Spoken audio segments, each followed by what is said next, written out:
Assalamualaikum warahmatullahi wabarakatuh. Pertama-tama marilah kita panjatkan puji syukur kehadirat Allah Subhanahu wa taala yang telah memberikan kita kesehatan, kesempatan di petang hari ini sehingga kita bisa sama-sama mengikuti acara yang akan saya sampaikan kali ini. Salawat dan salam tercurah kepada junjungan kami Nabi besar Muhammad sallallahu alaihi wasallam. Allahumma shalli wa sallim ala Nabi Muhammad. Semoga Allah memberikan kita kemudahan dalam melaksanakan apa yang akan kita inginkan dan kita rencanakan di kali ini.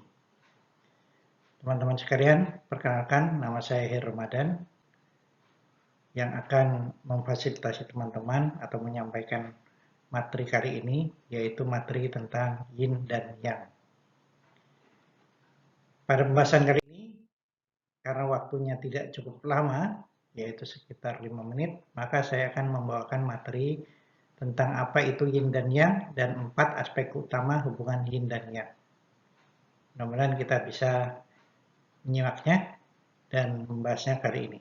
Baik, langsung saja. Jadi apa itu yin dan yang?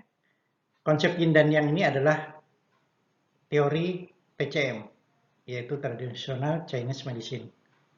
Yang utama ya, di samping 5 unsur, fenomena organ, dan teori Qi.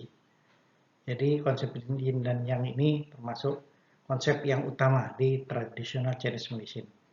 Nah, akupresur sendiri sebagai salah satu modalitas keterampilan yang berakar dari TCM dalam hal diagnosa, penentuan terapi, dan penilaian keadaan normal bersandar pada konsep yin dan yang ini. Ya. Jadi kalau mendiagnosa, menentukan terapi, kemudian menilai keadaan normal atau tidak, itu sandarannya di konsep yin dan yang ini.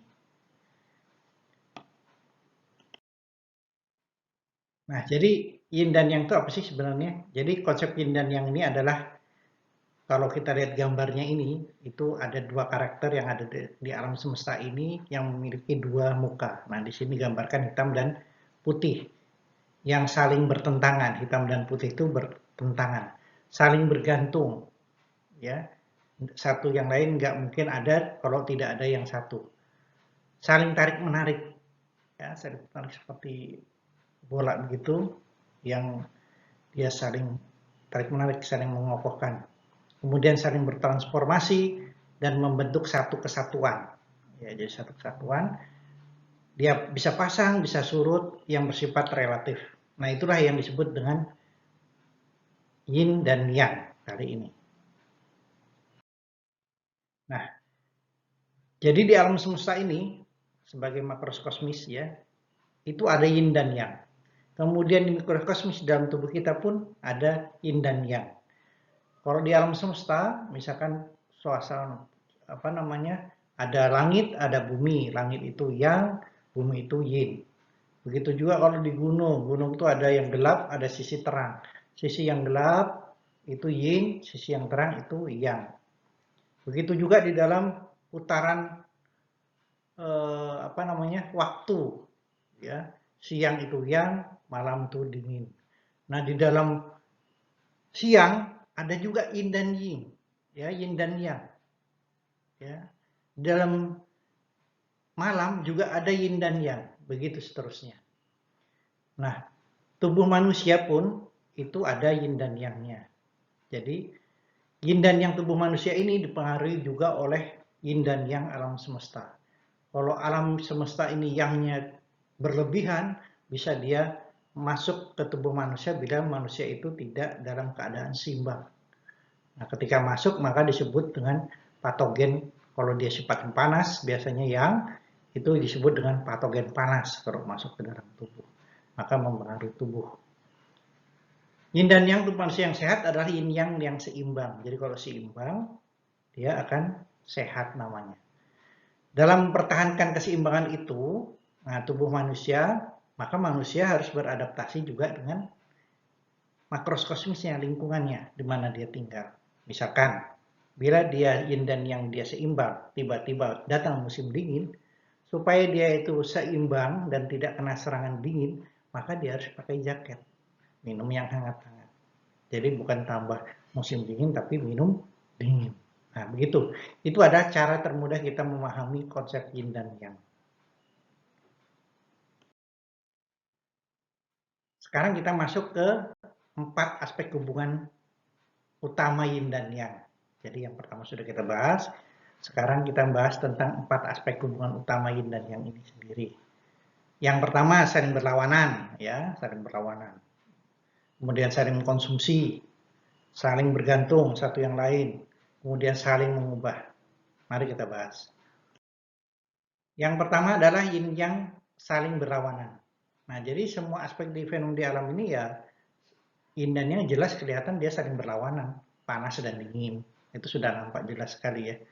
Kemudian apa namanya? Atas dan bawah saling berlawanan. Jadi yin dan yang itu bukan atas dan atas, tapi atas dan bawah berlawanan ya. Nah, itu yang disebut dengan karakter utamanya itu saling berlawanan. Salah satu hubungannya ya, bukan karakter. Hubungannya saling berlawanan. Kemudian yang kedua, yin yang itu saling tergantung. Ya. Sisi yang satu tergantung sisi yang lain. Kalau sisi yang satu mengecil, yang satu akan membesar. Begitu. Ya. Dia nggak akan bisa ada tanpa ada yang satunya. Nah, seperti itu namanya saling tergantung. Ya, saling tergantung. Yin dan yang saling tergantung. Yang ketiga adalah yin yang ini saling mengkonsumsi. Jadi yang katakanlah hitam dan putih ya di dalam lingkaran tadi. Hitam bisa makan yang putih, maka disebut apa namanya hitam itu ekses. Nah kalau di perumahan makan yang hitam dan putih, hitamnya itu yang katakanlah yang panas ya atau panas, kemudian dia memakan yang yin yang dingin, maka itu disebut dengan panas ekses. Maka sakit itu namanya. Maka yang dilakukan adalah mengeluarkan panasnya ya atau mengurangi yangnya. Nah, itu salah satu contoh. Salah satu hubungan dari yin dan yang saling konsumsi yaitu contohnya. Nah, ini yang keempat ya. Jadi hubungan saling mengubah yin dan yang. Nah, dua aspek yin dan yang ini dengan apa saja adalah bersifat tetap. Tapi dia bisa juga yin yang berlebihan akan mengubah sesuatu ya, mengubah yin dan yangnya. Contoh, orang yang kedinginan karena kehujanan, kalau dia nggak dihangatkan dingin terus badannya jadi demam. Ya, jadi dia yin yangnya bisa mengubah ya, hubungannya bisa saling mengubah. Kemudian atau juga orang yang apa namanya? Kedinginan terus ya sakit akhirnya muncul demam, jadi panas. Itu yang disebut dengan hubungan saling mengubah. Ya, ini maaf ini salah, bukan yang selalu berubah, tetapi saling mengubah. Demikianlah 4 hubungan yin dan yang. Mudah-mudahan teman-teman bisa cukup memahami dalam waktu yang singkat ini. Saya akhiri. Subhanakallahumma bihamdika asyhadu an la ilaha illa anta astaghfiruka wa atubu ilaik. Assalamualaikum warahmatullahi wabarakatuh.